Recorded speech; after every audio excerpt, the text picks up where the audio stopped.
White Fang by Jack London, Chapter 5, Part 3, The God's Domain. Not only was White Fang adaptable by nature, but he had travelled much. He knew the meaning and necessity of adjustment. Here in Sierra Vista, which was the name of Judge Scott's place, White Fang quickly began to make himself at home. He had no further serious trouble with the dogs. They knew more about the ways of the Southland gods than he did. In their eyes, he had qualified when he accompanied the gods inside the house.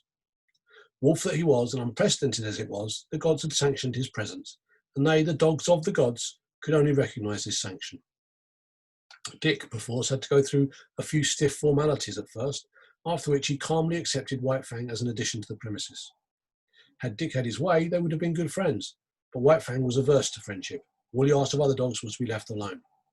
His whole life he had kept aloof from his kind, and he still desired to keep aloof. Dick's overtures bothered him, so he snarled Dick away. In the north, he had learned the lesson that he must let the master's dogs alone, and he didn't forget that lesson now. But he insisted on his own privacy and self-seclusion, and so thoroughly ignored Dick that the good-natured creature finally gave him up and scarcely took as much interest in him as in the hitching post near the stable. Not so with Collie. While she accepted him because it was the mandate of the gods, that was no reason that she should leave him in peace. Woven into her being was the memory of countless crimes he and his had perpetrated against her ancestry. Not in a day nor a generation were the ravaged sheepfolds to be forgotten. All this was a spur to her, pricking her to retaliation. She could not fly in the face of the gods who permitted him, but that did not prevent her from making life miserable for him in petty ways. A feud ages old was between them, and she for one would see to it that he was reminded. So Collie took advantage of her sex to pick upon White Fang and maltreat him. His instinct would not permit him to attack her, while her persistence would not permit him to ignore her. When she rushed at him, he turned his fur-protected shoulder to her sharp teeth and walked away, stiff-legged and stately. When she forced him too hard, he was compelled to go about in a circle, his shoulder presented to her, his head turned from her, and on his face and in his eyes a patient and bored expression. Sometimes, however, a nip on his hindquarters hastened his retreat and made it anything but stately.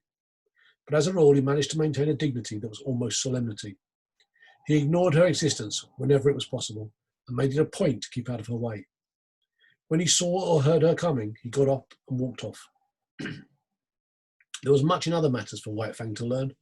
Life in the Northland was simplicity itself when compared with the complicated affairs of Sierra Vista. First of all, he had to learn the family of the master. In a way, he was prepared to do this, as Mitza and Kukuch had belonged to Grey Beaver, sharing his food, his fire, and his blankets. So now, at Sierra Vista, belonged to the Love Master all the denizens of the house. But in this matter, there was a difference, and many differences. Sierra Vista was a far vaster affair than the teepee of Grey Beaver. There were many persons to be considered. There was Judge Scott, and there was his wife. There were the master's two sisters, Beth and Mary. There was his wife, Alice. And then there were his children, Whedon and Maud, toddlers of 4 and 6. There was no way for anybody to tell him about all these people, and of blood ties and relationship he knew nothing whatever, and never would be capable of knowing. Yet he quickly worked it out that all of them belonged to the master. Then, by observation, whenever opportunity offered, by study of action, speech, and the very intonations of the voice, he slowly learned the intimacy and the degree of favour they enjoyed with the master. And by this ascertained standard, White Fang treated them accordingly. What was of value to the master, he valued.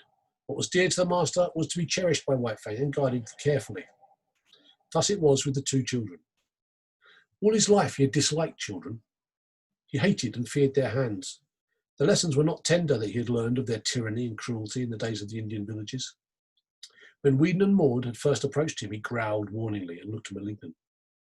A cuff from the master and a sharp word had then compelled him to permit their caresses, though he growled and growled under their tiny hands. And in the growl there was no crooning note.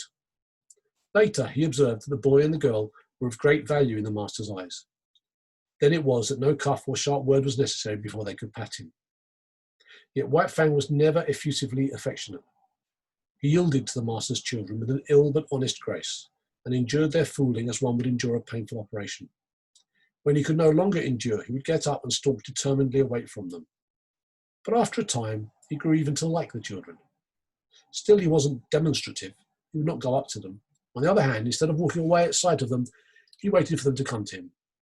And still later, it was noticed that a pleased light came into his eyes when he saw them approaching, and that he looked after them with an appearance of curious regret when they left him for other amusements. All this was a matter of development and took time. Next in his regard after the children was Judge Scott. There were two reasons possibly for this. First, he was evidently a valuable possession of the master's, and next, he was undemonstrative. White Fang liked to lie at his feet on the wide porch when he read the newspaper, from time to time favouring White Fang with a look or a word, untroublesome tokens that he recognised White Fang's presence and existence. But this was only when the master was not around. When the master appeared, all other beings ceased to exist so far as White Fang was concerned. White Fang allowed all the members of the family to pet him and make much of him, but he never gave to them what he gave to the master. No caress of theirs could put the love croon into his throat, and, try as they would, they could never persuade him into snuggling against them. This expression of abandon and surrender, of absolute trust, he reserved for the master alone. In fact, he never regarded the members of the family in any other light than possessions of the love master. Also, White Fang had early come to differentiate between the family and the servants of the household. The latter were afraid of him, while he merely refrained from attacking them. This because he considered that they were likewise possessions of the master. Between White Fang and them existed neutrality and no more. They cooked for the master and washed the dishes and did other things, just as Matt had done up in the Klondike. They were, in short, appurtenances of the household. Outside the household, there was even more for White Fang to learn. The master's domain was wide and complex, yet it had its metes and bounds. The land itself ceased at the country road. Outside was the common domain of all gods, the roads and streets. And inside other fences were the particular domains of other gods. A myriad laws governed all these things and determined conduct. Yet he did not know the speech of the gods, nor was there any way for him to learn save by experience. He obeyed his natural impulses until they ran him counter to some law. When this had been done a few times, he learned the law, and after that observed it.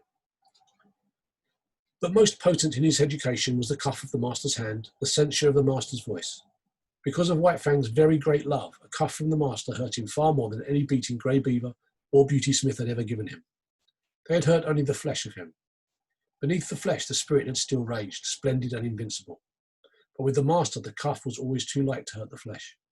Yet it went deeper. It was an expression of the master's disapproval, and White Fang's spirit wilted under it. In point of fact, the cuff was rarely administered. The master's voice was sufficient. By it, White Fang knew whether he did right or not. By it, he trimmed his conduct and adjusted his actions. It was the compass by which he steered and learned to chart the manners of a new land and life. In the Northland, the only domesticated animal was the dog. All other animals lived in the wild and were, when not too formidable, lawful spoil for any dog. All his days, White Fang had foraged among the live things for food. It did not enter his head that in the Southland it was otherwise. But this he was to learn early in his residence in Santa Clara Valley. Sauntering around the corner of the house in the early morning, he came upon a chicken that had escaped from the chicken yard. White Fang's natural impulse was to eat it.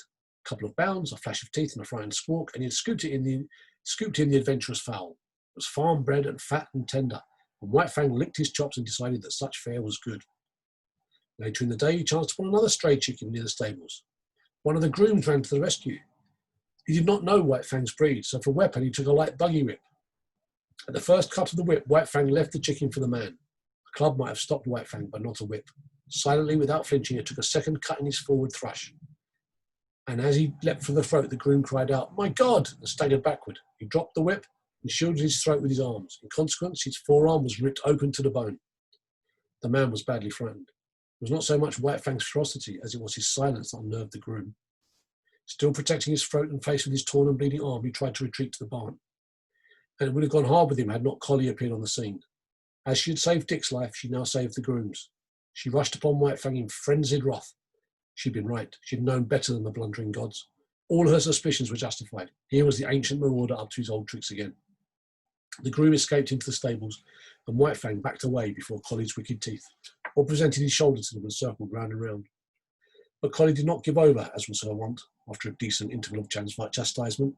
On the contrary, she grew more excited and angry every moment, until the end, White Fang flung dignity to the winds and frankly fled away from her across the fields.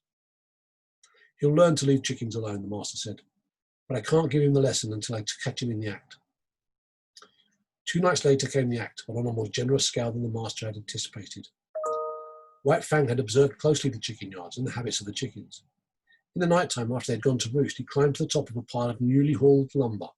From there, he gained the roof of a chicken house, passed over the ridgepole and dropped to the ground inside. A moment later, he was inside the house, and the slaughter began. In the morning, when the master came out onto the porch, 50 white leghorn lens, laid out in a row by the groom, greeted his eyes. He whistled to himself softly, first with surprise, and then at the end with admiration. His eyes were likewise greeted by White Fang, but about the latter there were no signs of shame nor guilt. He carried himself with pride, as though, forsooth, he had achieved a deed praiseworthy and meritorious. There was about him no consciousness of sin. The master's lips tightened as he faced the disagreeable task. Then he talked harshly to the unwitting culprit, and in his voice there was nothing but godlike wrath. Also, he held White Fang's nose down to the slain hens, and at the same time cuffed him soundly. White Fang never raided a chicken roost again. It was against the law, and he had learned it. Then the master took him to the chicken yards. White Fang's natural impulse, when he saw the live food fluttering about him and under his very nose, was to spring upon it. He obeyed the impulse, but was checked by the master's voice. They continued in the yards for half an hour. Time and again the impulse surged over White Fang, and each time, as he yielded to it, he was checked by the master's voice. Thus he learned the law, and ere he left the domain of the chickens, he had learned to ignore their existence. You can never cure a chicken killer, Judge Scott shook his head sadly at luncheon table when his son narrated the lesson he had given White Fang. Once they've got the habit and the taste of blood. Again he shook his head sadly, but Weedon Scott did not agree with his father. I'll tell you what I'll do, he challenged finally. I'll lock White Fang in with the chickens all afternoon. But think of the chickens, objected the judge. And furthermore, the son went on, for every chicken he kills, I'll pay you $1 gold coin of the realm. But you should penalise father too, interposed Beth. The sister seconded her, and a chorus of approval arose from round the table. Judge Scott nodded his head in agreement. All right, Weedon Scott pondered for a moment. And if at the end of the afternoon, White Fang hasn't harmed a chicken, for every 10 minutes of the time he has spent in the yard, you will have to say to him, gravely and with deliberation, just as if you were sitting on the bench and solemnly passing judgment, White Fang, you are smarter than I thought. From hidden points of vantage, the family watched the performance, but it was a fizzle. Locked in the yard and there deserted by the master, White Fang lay down and went to sleep. Once he got up and walked over to the trough for a drink of water. The chickens he calmly ignored. So far as he was concerned, they did not exist. At 4 o'clock, he executed a running jump, gained the roof of the chicken house and leapt to the ground outside, whence he sauntered gravely to the house. He had learned the law. And on the porch, before the delighted family, Judge Scott, face to face with White Fang, said slowly and solemnly, 16 times, White Fang, you are smarter than I thought. But it was the multiplicity of laws that befuddled White Fang and often brought him into disgrace. He had to learn that he must not touch the chickens that belonged to other gods. Then there were cats and rabbits and turkeys. All these he must let alone. In fact, when he had but partly learned the law, his impression was that he must leave all living things alone. Out in the back pasture, a quail could flutter up under his nose unharmed. All tense and trembling with eagerness and desire, he mastered his instinct and stood still. He was obeying the will of the gods. And then one day, again out in the back pasture, he saw Dick start a jackrabbit and run it. The master himself was looking on and did not interfere. Nay, he encouraged White Fang to join in the chase, and thus he learned there was no taboo on jackrabbits. And in the end, he worked out the complete law. Between him and all domestic animals, there must be no hostilities. If not amity, at least neutrality must obtain. But the other animals, the squirrels and quail and cottontails, were creatures of the wild, who had never yielded allegiance to man. They were the lawful prey of any dog. It was only the tame that the gods protected, and between the tame, deadly strife was not permitted. The gods held the power of life and death over their subjects, and the gods were jealous of their power. Life was complex in the Santa Clara Valley, after the simplicities of the Northland, and the chief thing demanded by these intricacies of civilization was control, restraint, a poise of self that was as delicate as the fluttering of gossamer wings, and at the same time as rigid as steel. Life had 1,000 faces, and White Fang found he must meet them all. Thus, when he went to town, into San Jose, running behind the carriage or loafing about the streets when the carriage stopped, life flowed past him, deep and wide and varied, continually impinging upon his senses, demanding of him instant and endless adjustments and correspondences, and compelling him almost always to suppress his natural impulses. There were butcher shops where meat hung within reach. This meat he must not touch. There were cats at the houses the master visited that must be let alone. And there were dogs everywhere that snarled at him and that he must not attack. And then on the crowded sidewalks there were persons, innumerable, whose attention he attracted. They would stop and look at him, point him out to one another, examine him, talk to him, and worst of all, pat him. And these perilous contacts from all these strange hands he must endure. Yet this endurance he achieved. Furthermore, he got over being awkward and self-conscious. In a lofty way, he received the attentions of the multitudes of strange gods. With condescension, he accepted their condescension. On the other hand, there was something about him that prevented great familiarity. They patted him on the head and passed on, contented and pleased with their own daring.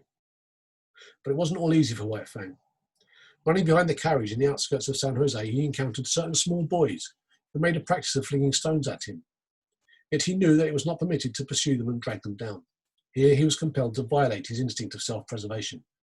And violate it he did, for he was becoming tame and qualifying himself for civilization. Nevertheless, White Fang was not quite satisfied with the arrangement. He had no abstract ideas about justice and fair play, but there is a certain sense of equity that resides in life, and it was this sense in him that resented the unfairness of his being permitted no defence against the stone throwers. He forgot that in the covenant entered into between him and the gods, they were pledged to care for him and defend him. But one day the master sprang from the carriage, whip in hand, and gave the stone throwers a thrashing.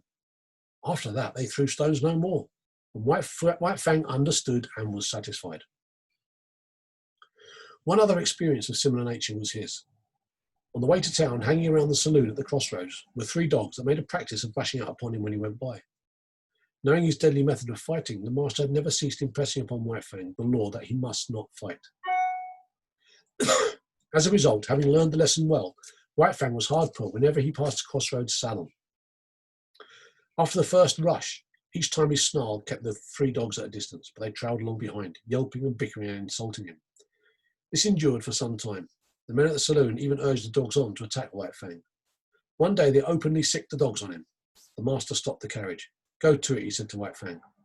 But White Fang could not believe. He looked at the master and he looked at the dogs. Then he looked back eagerly and questioningly at the master. The master nodded his head. "Go to them, old fellow. Eat them up." White Fang no longer hesitated. He turned and leapt silently among his enemies. All 3 faced him. There was a great snarling and growling, a clashing of teeth and a flurry of bodies. The dust of the road arose in a cloud and screamed the battle. But at the end of several minutes, 2 dogs were struggling in the dirt and the 3rd was in full flight. He leapt the ditch, went through a rail fence and fled across the field.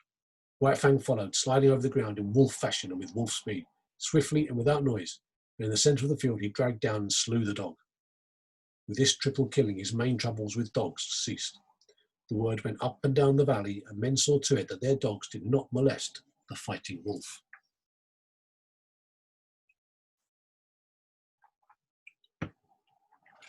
Part 4. The Call of Kind. The months came and went. There was plenty of food and no work in the Southland, and White Fang lived fat and prosperous and happy. Not alone was he in the geographical Southland, for he was in the Southland of life. Human kindness was like a sun shining upon him, and he flourished like a flower planted in good soil. And yet he remained somehow different from other dogs. He knew the law even better than did the dogs that had known no other life, and he observed the law more punctiliously. But still there was about him a suggestion of lurking ferocity, as though the wild still lingered in him and the wolf in him merely slept. He never chummed with other dogs. Lonely he had lived, so far as his kind was concerned, and lonely he would continue to live. In his puppyhood, under the persecution of Lip Lip and the puppy pack, and in his fighting days with Beauty Smith, he had acquired a fixed aversion for dogs. The natural course of his life had been diverted, and recoiling from his kind, he had clung to the human. Besides, all Southland dogs looked upon him with suspicion. He aroused in them their instinctive fear of the wild, and they greased him always with snarl and growl and belligerent hatred. He, on the other hand, learned that it was not necessary to use his teeth upon them. His naked fangs and writhing lips were uniformly efficacious, rarely failing to send a bellowing, onrushing dog back on its haunches. But there was one trial in White Fang's life. Collie. She never gave him a moment's peace. She was not so amenable to the law as he. She defied all efforts of the master to make her become friends with White Fang. Ever in his ears was sounding her sharp and nervous snarl. She had never forgiven him the chicken-killing episode, and persistently held to the belief that his intentions were bad. She found him guilty before the act and treated him accordingly. She became a pest to him, like a policeman following him around the stable and the grounds, and if he even so much as glanced curiously at a pigeon or a chicken, bursting into an outcry of indignation and wrath.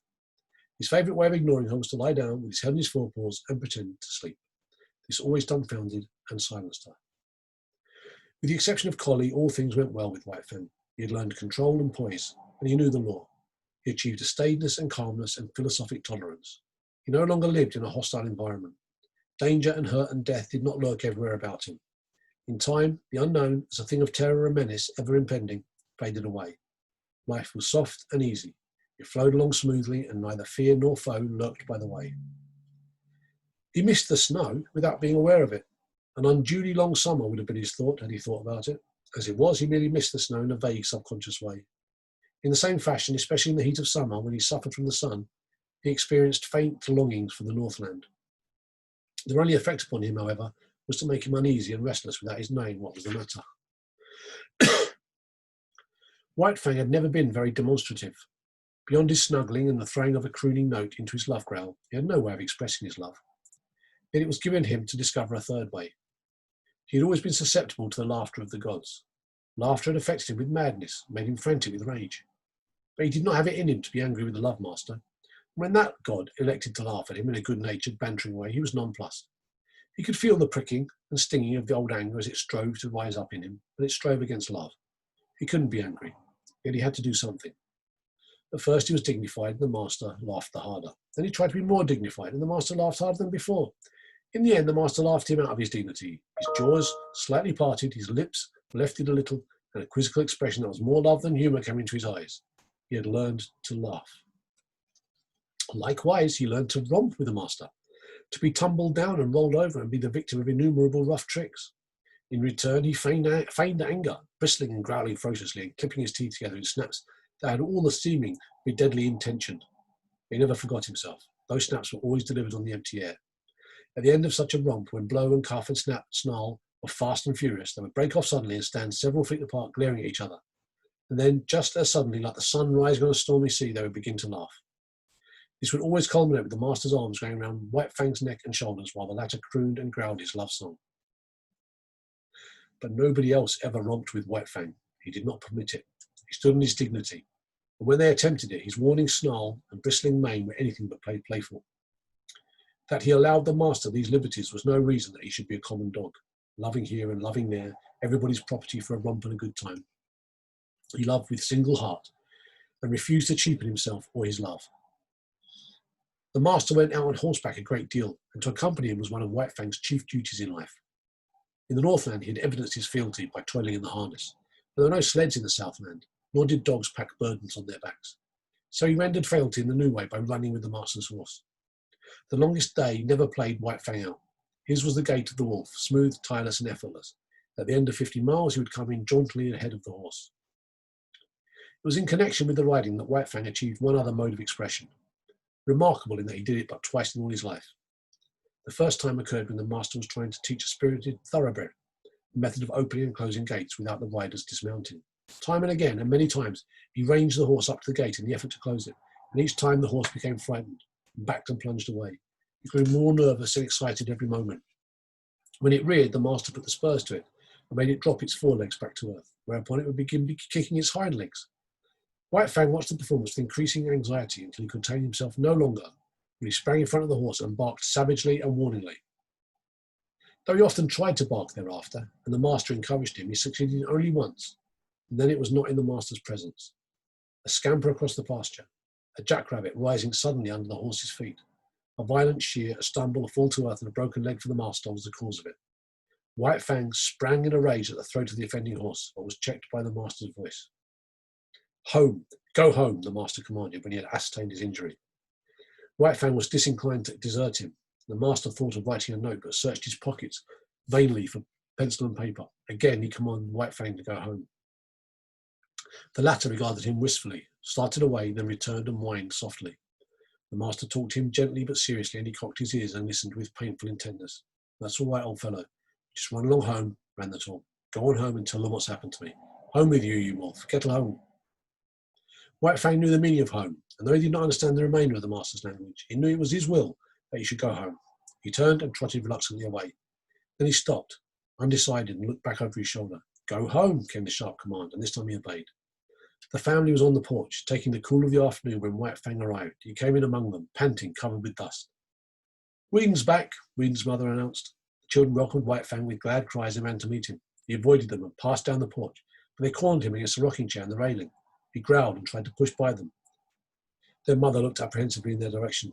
"I confess, he does make me nervous around the children," she said. "I have a dread that he'll turn upon them unexpectedly some day." Growling savagely, White Fang sprang out of the corner, overturning the boy and girl. The mother called them to her and comforted them, telling them not to bother White Fang. "A wolf is a wolf," commented Judge Scott. "There's no trusting one." "But it's not all wolf," interposed Beth, standing for her brother in his absence. "You have only Whedon's opinion for that," rejoined the judge. "He merely surmises there is some strain of dog in White Fang. But as he will tell you himself, he knows nothing about it. As for his appearance," he did not finish the sentence. White Fang stood before him, growling fiercely. "Go away. Lie down, sir," Judge Scott commanded. White Fang turned to the love master's wife. She screamed with fright as he seized her dress in his teeth and dragged on it till the frail fabric tore away. By this time he had become the centre of interest. He had ceased from his growling and stood head up, looking into their faces. His throat worked spasmodically but made no sound, while he struggled with all his body, convulsed with the effort to rid himself of the incommunicable something that strained for utterance. "I hope he's not going mad," said Whedon's mother. "I told Whedon that I was afraid the warm climate would not agree with an Arctic animal." "He's trying to speak, I do believe," Beth announced. At this moment, speech came to White Fang, rushing up in a great burst of barking. "Something has happened to Whedon," his wife said decisively. They were all on their feet now, and White Fang ran down the steps, looking for them to follow. For the second and last time in his life, he had barked and made himself understood. After this event, he found a warmer place in the hearts of the Sierra Vista people, and even the groom, whose arm he had slashed, admitted that he was a wise dog, even if he was a wolf. Judge Scott still held to the same opinion and proved it to everybody's dissatisfaction by measurements and descriptions taken from the encyclopedia and various works on natural history. The days came and went, streaming their unbroken sunshine over the Santa Clara Valley. But as they grew shorter and White Fang's second winter in the Southland came on, he made a strange discovery. Collie's teeth were no longer sharp. There was a playfulness about her nips and a gentleness that prevented them from really hurting him. He forgot that she had made life a burden to him. And when she disported herself around him, he responded solemnly, striving to be playful and becoming no more than ridiculous. One day, she led him off on a long chase through the back pasture and into the woods. It was the afternoon that the master was to ride, and White Fang knew it. The horse stood saddled and waiting at the door. White Fang hesitated. But there was in him deeper than all the law he had learned, than the customs that had moulded him, and his love for the master, than the very will to live of himself. And when in the moment of his indecision, Collie nipped him and scampered off, he turned and followed after. The master rode alone that day, and in the woods, side by side, White Fang ran with Collie, as his mother Quiche and old One Eye had run long years before in the silent Northland forest.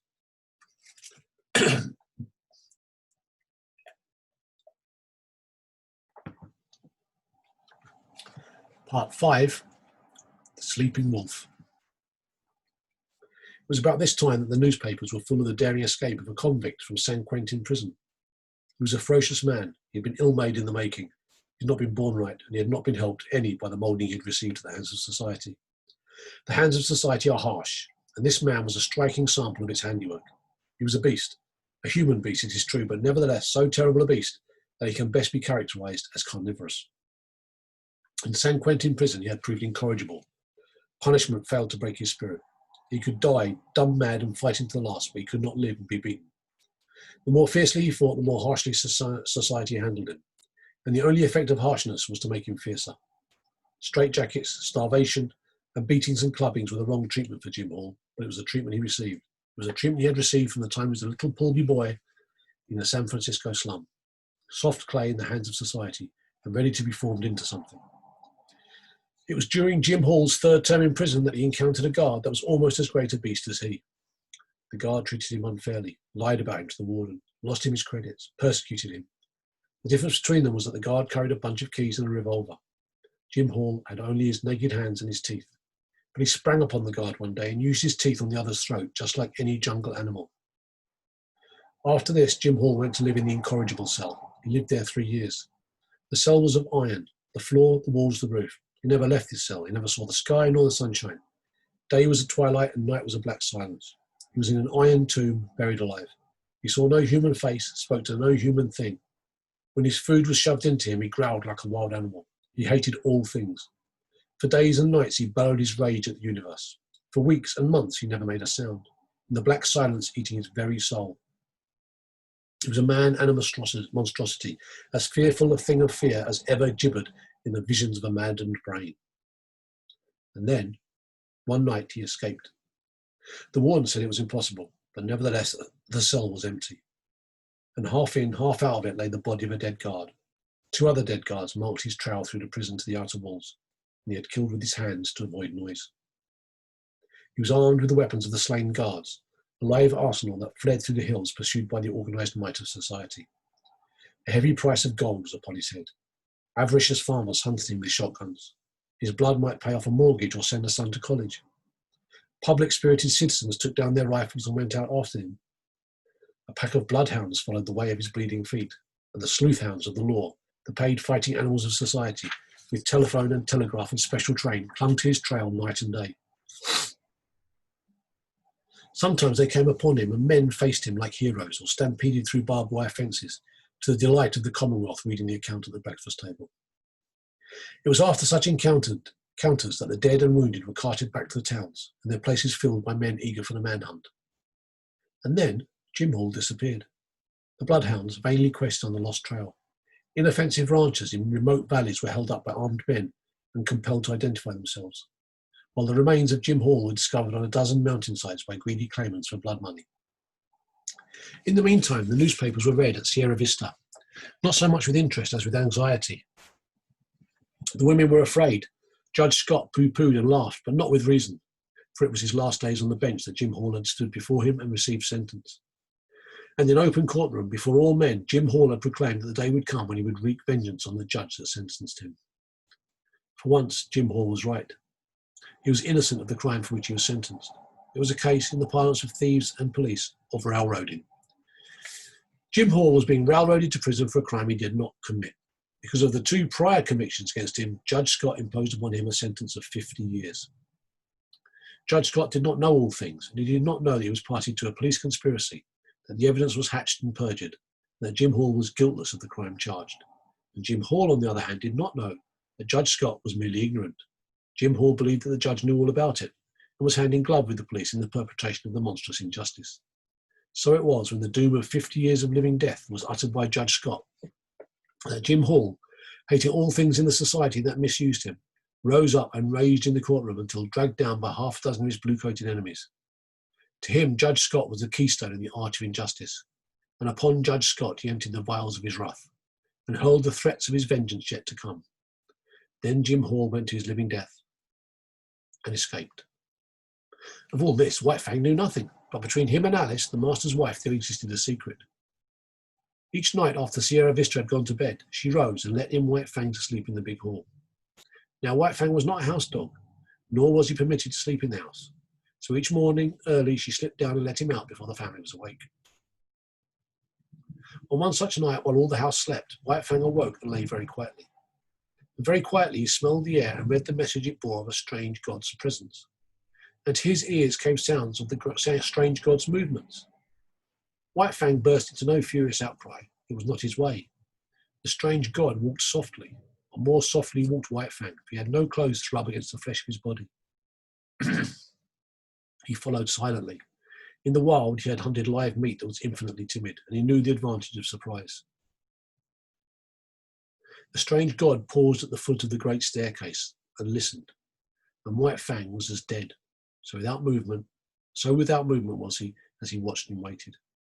Up that staircase, the way led to the Love Master and to the Love Master's dearest possessions. White Fang bristled but waited. The strange god's foot lifted. He was beginning the ascent.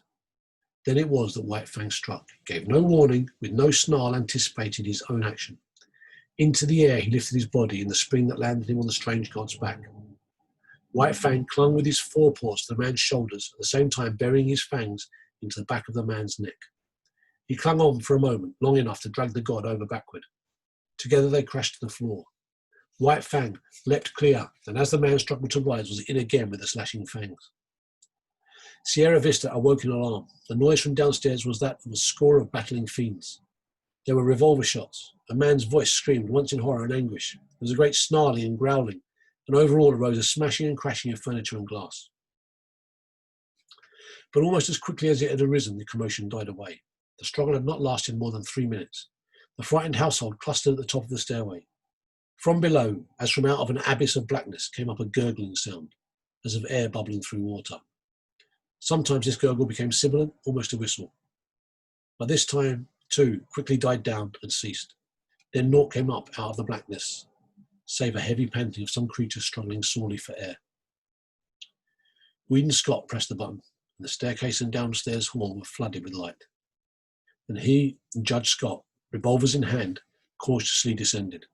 There was no need for this caution. White Fang had done his work. In the midst of the wreckage of overthrown and smashed furniture, partly on his side, his face hidden by an arm, lay a man.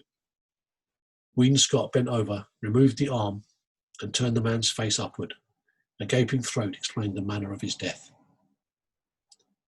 "Jim Hall," said Judge Scott, and then father and son looked significantly at each other. Then they turned to White Fang. He too was lying on his side. His eyes were closed, but the lids slightly lifted in an effort to look at them as they bent over him, and the tail was perceptibly agitated in a vain effort to wag.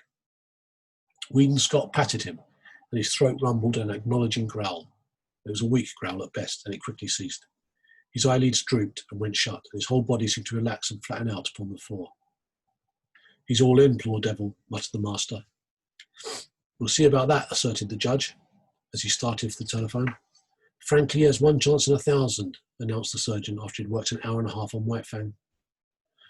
Dawn was breaking through the windows and dimming the electric lights. With the exception of the children, the whole family was gathered about the surgeon to hear his verdict. 1 broken hind leg, he went on, 3 broken ribs, 1 at least of which has pierced the lungs. He has lost nearly all the blood in his body. There is a large likelihood of internal injuries. He must have been jumped upon, to say nothing of 3 bullet holes clear through him. 1 chance in 1,000 is really optimistic. He hasn't a chance in 10,000. But he mustn't lose any chance that might be of help to him," Judge Scott exclaimed. "Never mind expense. Put him under the X-ray. Anything. Whedon, telegraph at once to San Francisco for Dr. Nichols. No reflection on you, doctor, you understand, but you must have the advantage of every chance." The surgeon smiled indulgently. "Of course I understand. He deserves all that can be done for him. He must be nursed as you would nurse a human being, a sick child. But don't forget what I told you about temperature. I'll be back at 10 o'clock again." White Fang received the nursing. Judge Scott's suggestion of a trained nurse was indignantly clamoured down by the girls, who themselves undertook the task, and White Fang won out on the 1 chance in 10,000 denied him by the surgeon. The latter was not to be censured for his misjudgment. All his life he had tended and operated on the soft humans of civilization, who lived sheltered lives and had descended out of many sheltered generations. Compared with White Fang, they were frail and flabby, and clutched life without any strength in their grip. White Fang had come straight from the wild, where the weak perish early, and shelter is vouchsafed to none. In neither his father nor his mother was there any weakness, nor in the generations before them. The constitution of iron and the vitality of the wild were White Fang's inheritance, and he clung to life. The whole of him and every part of him, in spirit and in flesh, with a tenacity that of old belonged to all creatures.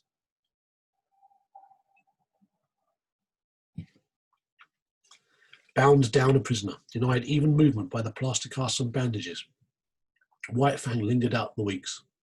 He slept long hours and dreamed much, and through his mind passed an unending pageant of Northland visions. All the ghosts of the past arose and were with him. Once again he lived in the lair with Quiche, crept trembling to the knees of Grey Beaver to tender his allegiance, ran for his life before Lip Lip and all the howling bedlam of the puppy pack. He ran again through the silence, hunting his living food through the mouths of famine.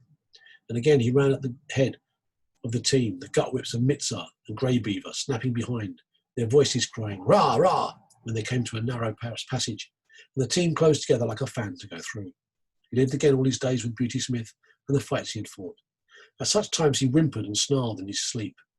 And they that looked on said that his dreams were bad. But there was one particular nightmare from which he suffered.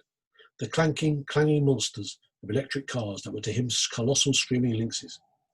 He would lie in a screen of bushes, watching for a squirrel to venture far enough out upon the ground from his tree refuge. Then when he sprang out upon it, it would transform itself into an electric car, menacing and terrible, towering over him like a mountain, screaming and clanging and spitting fire at him. It was the same when he challenged the hawk down out of the sky. Down out of the blue it would rush as it dropped upon him, changing itself into the ubiquitous electric car. Or again, he would be in the pen of Beauty Smith. Outside the pen, men would be gathering, and he knew that a fight was on. He watched the door for his antagonist to enter.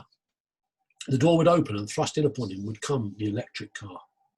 1,000 times this occurred, and each time the terror it inspired was as vivid and great as ever. Then came the day when the last bandage and the last plaster cast were taken off. It was a gala day. All Sierra Vista was gathered around. The master rubbed his ears and he crooned his love growl. The master's wife called him the Blessed Wolf, which name was taken up with acclaim, and all women called him the Blessed Wolf. He tried to rise to his feet, and after several attempts fell down from weakness. He had lain so long that his muscles had lost their cunning and all the strength had gone out of them. He felt a little shame because of his weakness, as though, forsooth, he was failing the gods in the service he owed them. Because of this, he made heroic efforts to arise, and at last he stood on his forelegs, tottering and swaying back and forth. The Blessed Wolf, chorused the women. Judge Scott surveyed them triumphantly. Out of your own mouths be it, he said, just as I contended right along. No mere dog could have done what he did. He's a wolf. A blessed wolf, amended the judge's wife. Yes, Blessed Wolf, agreed the judge, and henceforth that shall be my name for him. He'll have to learn to walk again, said the surgeon, so he might as well start in right now. It won't hurt him. Take him outside. And outside he went, like a king, with all Sierra Vista about him and tending on him. He was very weak, and when he reached the lawn, he lay down and rested for a while. Then the procession started on, little spurts of strength coming into White Fang's muscles as he used them, and the blood began to surge through them. The stables were reached, and there in the doorway lay Collie, a half-dozen pudgy puppies playing about her in the sun. White Fang looked on with a wondering eye. Collie snarled warningly at him, and he was careful to keep his distance. The master, with his toe, helped one sprawling puppy towards him. He bristled suspiciously, but the master warned him that all was well. Collie, clasped in the hands of one of the women, watched him jealously, with a snarl warned him that all was not well. The puppy sprawled in front of him. He cocked his ears and watched it curiously. Then their noses touched, and he felt the warm little tongue of the puppy on his jowl. White Fang's tongue went out. He knew not why, and he licked the puppy's face. Hand clapping and pleased cries from the gods greeted the performance. He was surprised, and he looked at them in a puzzled way. Then his weakness asserted itself, and he lay down. His ears cocked, his head on one side, as he watched the puppy. The other puppies came sprawling towards him, to Collie's great disgust, and he gravely permitted them to clamber and tumble over him. At first, amid the applause of the gods, he betrayed a trifle his old self-consciousness and awkwardness. This passed away as the puppy's antics and mauling continued, and he lay with half-shut, patient eyes, drowning in the sun.